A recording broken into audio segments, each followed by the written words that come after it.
takılıyorum ve düşmeme neden oluyor bu. Bakın nasıl takılıyor teker, görebiliyor musunuz? Betona çarpıyormuşsunuz gibi. Yani ufacık bir taş parçası bile dal gibi, küçük taş parçası gibi şeylerin üstünden geçmenizi sağlayacak. Gittikçe tabii daha yükseğe zıplamaya çalıştıkça oluyor ama kullanır mıyım ileride? Bu haftaya özel önemli bilgi: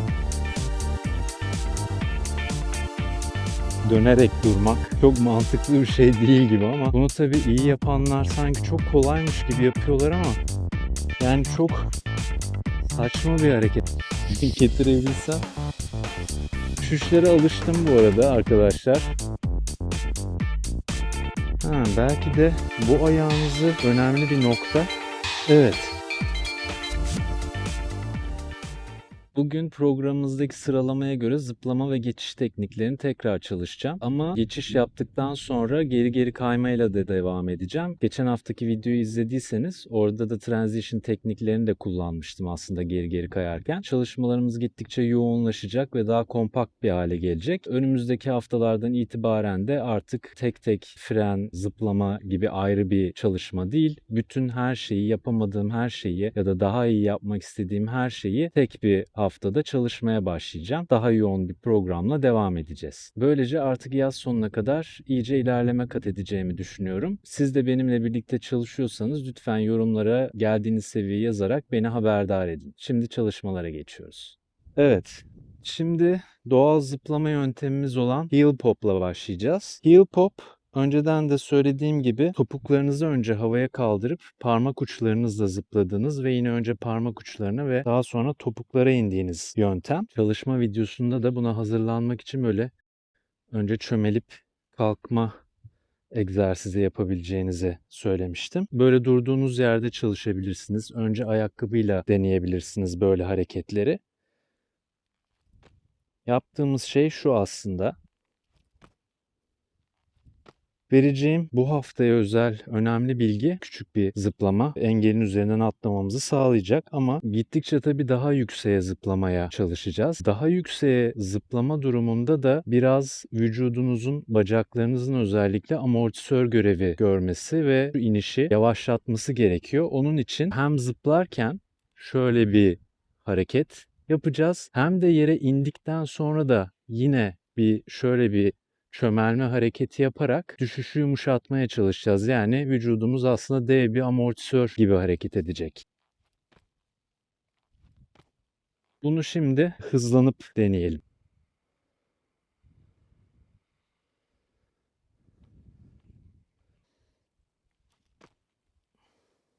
Şöyle zıpladıktan sonra hafif eğilerek bu çarpmayı absorbe etmeye çalışıyoruz. Yine kollarınızı mümkün olduğunca öne doğru uzatın. Böyle birkaç kere ard arda zıplamaya çalışın.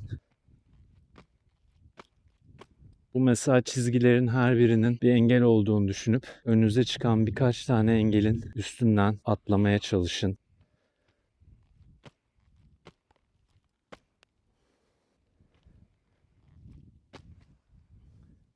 Gittikçe daha yükseğe zıplamaya çalışın.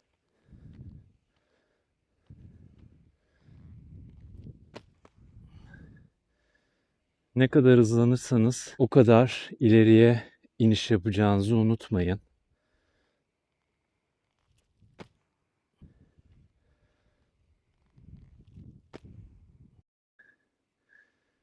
Zıpladıktan sonra tekrar o çömelme hareketi aslında dengeniz bozulur, düşerseniz daha alçaktan düşmenizi sağlayacak. Evet, toe push genel olarak böyle. Bunda dediğim gibi daha hızlı kaymaya, daha yükseğe zıplamaya, daha seri zıplamaya çalışabilirsiniz ama seri zıplama bu harekette biraz zor oluyor çünkü böyle bir tavşan zıplaması gibi olduğu için bu hareketi seri yapmak zor. Onun için aslında heel pop denen diğer teknik, topuktan zıpladığımız teknik var. Ama o da topuktan zıplayıp eğer dengenizi sağlayamıyorsanız tekrar topuğa düşeceğiniz için daha tehlikeli bir hareket. Onun için ağırlığınızı daha çok öne vermeye dikkat edin ve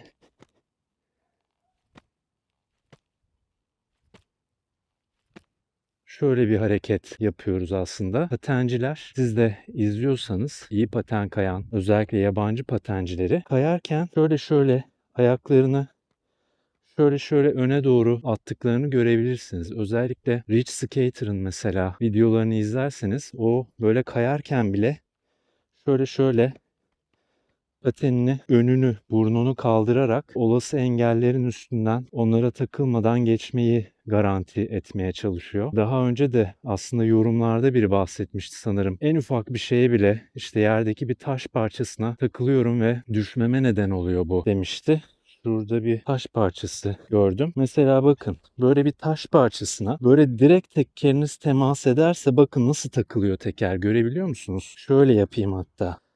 Yani ufacık bir taş parçası bile resmen tekerim ona çarpıyor ve tekerimi geri itiyor. Ama işte Rich Skater gibi iyi profesyonel seviyede paten kayanların yaptıkları şu hareket, adım atarken yaptıkları şu hareket, bakın takılmadan tekerin taşın üstünden geçmesini sağlıyor. Ona çarpsa değse bile aslında şu hareket, yani azıcık parmağınızın ucunu havaya kaldırmak size ekstra bir engelleri aşma kabiliyeti sağlıyor. Onun için yani bu heel pop hareketini yapamasanız bile yani şu kadarcık ayağınızı şu kadar havaya kaldırmak bile aslında sizin pek çok işte dal gibi, küçük taş parçası gibi şeylerin üstünden geçmenizi sağlayacak. Onun için yani çok böyle bir illa havaya sıçramalıyım, zıplamalıyım gibi düşünmeyin. Bu gerçekten zor bir hareket. Onun için hani şöyle adım atarken biraz ayağınızın ön tarafını havaya kaldırma gibi şeyler çalışabilirsiniz. Bu harekete en azından alışma bakımından. Şöyle bir şeyin mesela üstünden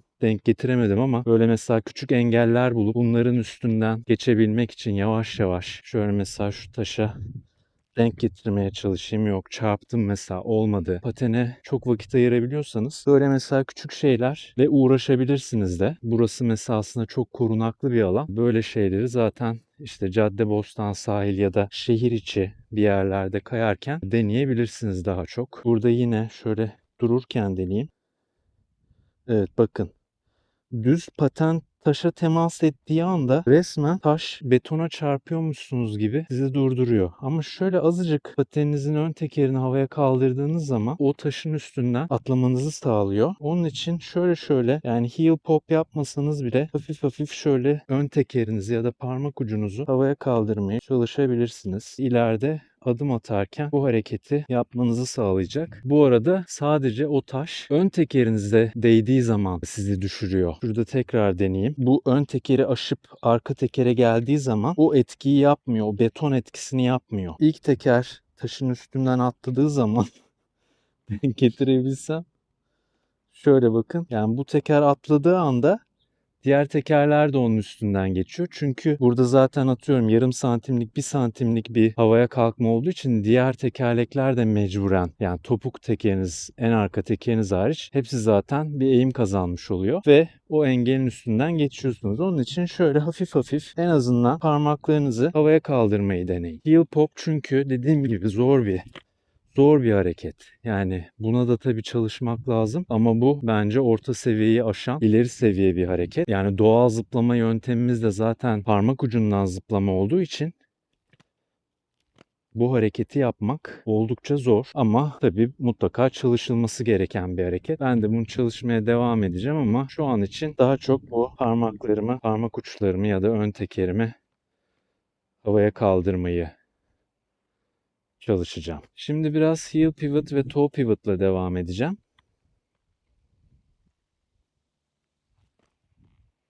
Geçen hafta da bunu çalışmıştım ve böyle biraz zıplayıp geçiş yaptıktan sonra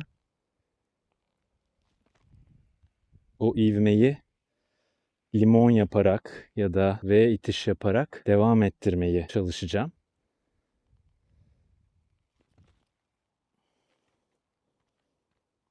Bunun gibi. Yine dönüşlerinizde geri geri kayarken stepping turn'ü ya da A-frame turn'ü kullanabilirsiniz. Buna da alışma bakımından.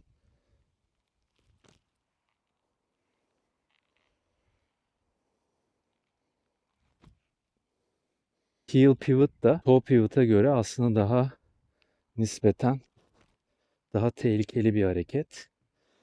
Bunun için ayaklarınız birbirine yaklaştıktan sonra bu hareketi yapın. Şöyle. Ağırlık çoğunlukla topuğunuzda olduğu için vücut ağırlığınızı öne doğru vermeyi unutmayın.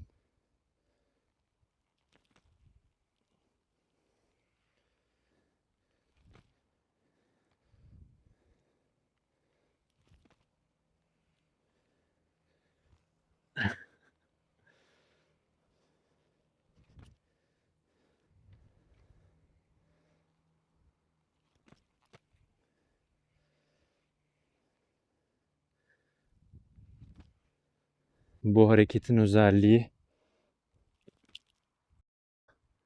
bakışınızın zaten bozulmamasıydı. Bakışın devamlılığını da sağlamaya çalışın. Çünkü arkanızı görmeniz lazım.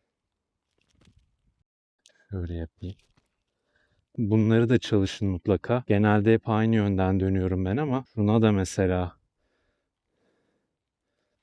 çalışmakta fayda var. Belli bir yönde tercih edebilirsiniz ama iki taraflı çalışmak faydalı.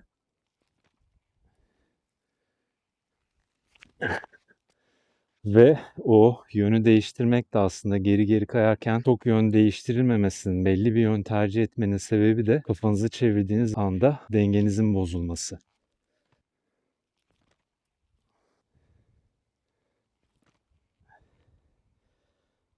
Şöyle yapayım. Biraz olmadı heel pivot çalışabilmek için geri geri başlayayım. Şöyle yapıp şöyle.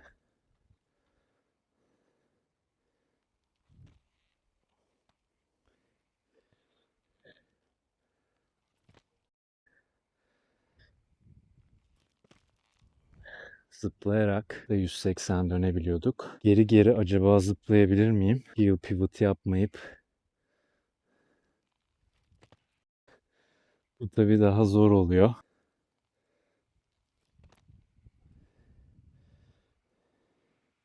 Geri geri kaymayı geliştirdikçe şu dönüşlere de çalışacağız. Dönme, işte cross atarak dönme gibi şeylere ilerleyen haftalarda daha ağırlık vereceğim.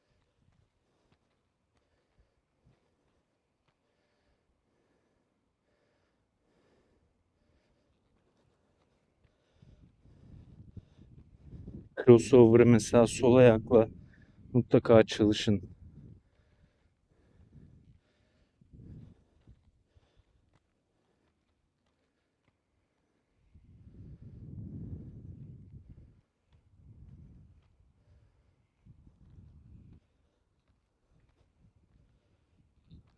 Sol ayakla hala zorlanıyorum. Bunu da böyle boş bir alan varsa bu basket sahası gibi 8 çizerek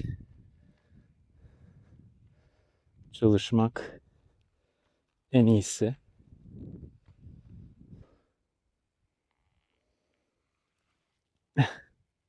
Şimdi son olarak biraz Mohawk ve Spin Step'ı tekrar çalışacağım. Evde de esnekliğinizi geliştirmek için çalışabilirsiniz. Normal işte çorapla, terlikle şöyle bacaklarınızı açıp vücudunuzu esnetmeye çalışın. Çünkü bu ayakların böyle durabilmesi bile bir mesele. Yani sadece paten üzerinde böyle durmanın dışında bu hareketi patensiz de yapabiliyor olmanız lazım. Bacaklarınızın biraz esnek olması lazım. Onun için mutlaka çalışın.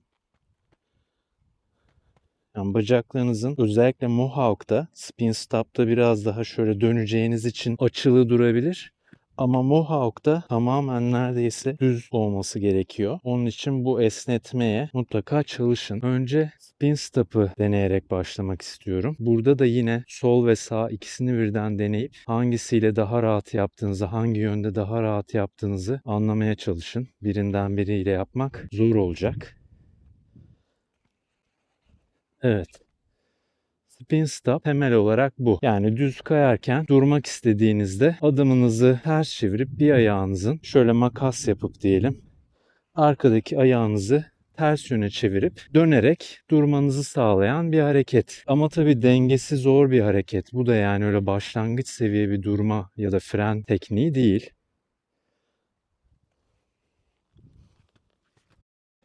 Bunu da böyle önce düşük hızda. Hareketleri nedense ilk seferinde iyi yapıyorum. Geçen hafta da ilk yaptığım power slide neredeyse olmuş gibiydi. Daha sonra yaptıklarım daha kötü oldu. Bazen ilk seferinde, ilk denemede daha güzel olabiliyor hareketler. Şu an hiç yapamıyorum. Belki de biraz hızlı mı gitmem gerekiyor acaba? Biraz daha hızlı deneyeyim. Bir de diğer tarafa doğru deneyeyim. Sol ayağımla daha iyi dengede duruyorum diyordum. Belki solla yapmak daha rahat olabilir.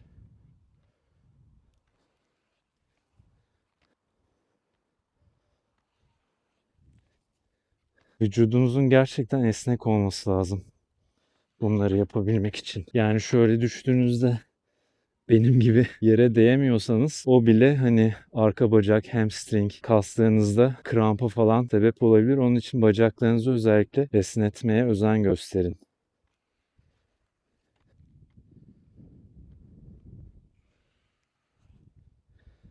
Belki de bu ayağınızı şöyle tamamen yere ya da topuktan koymaktansa önce şöyle sanki parmak ucundan koyup daha sonra ayağınızı koymak gerekiyor gibi hissettim şu an. Evet. Bu harekette önemli bir nokta şu olabilir. Ayağınızı kaldırdıktan sonra önce parmak ucunuzu koyup ayak tabanınızı yere koyun. Şimdi öyle deneyeceğim tekrar. Evet. Evet, önce ön tekeriniz yere temas etmeli. Düşüşlere alıştım bu arada arkadaşlar. Meraklanmayın. Yazanlar oluyor. Geçmiş olsun çok kötü düştünüz diye. Ama gerçekten hiçbir şey olmuyor yani. Hiç canım bile yanmıyor artık. Yok, bu biraz T freni oldu.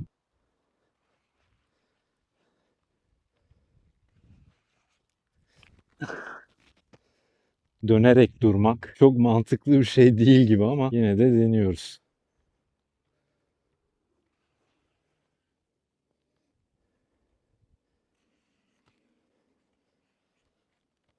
Şöyle, acaba şöyle çalışsam alışabilir miyim buna?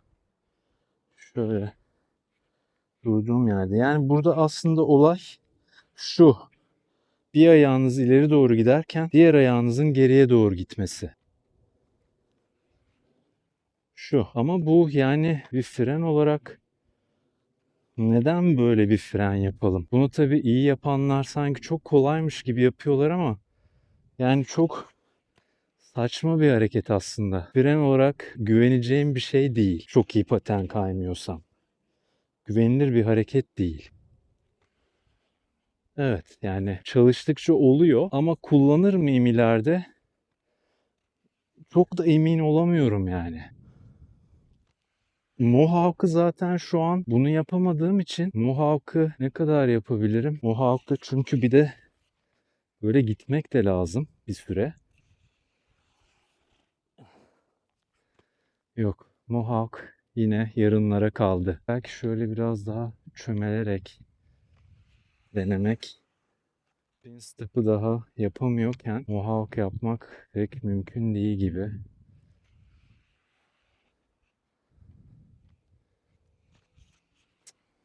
Yok.